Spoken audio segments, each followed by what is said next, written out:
Hello everyone, welcome back to Financeable. I hope you all are doing great. So in today's video, I'm gonna show you the tutorial video of how to download Commonwealth application on your mobile phone.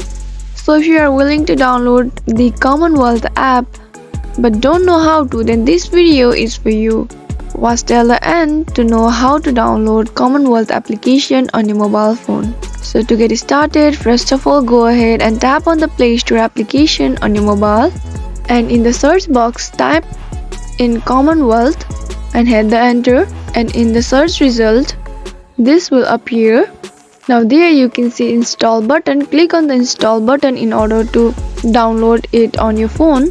Now it may take few times or few minutes to get installed on your phone. Once the installation process is done, the application will be downloaded on your phone and you can launch it open. So this is how easily you can download Commonwealth application on your mobile phone.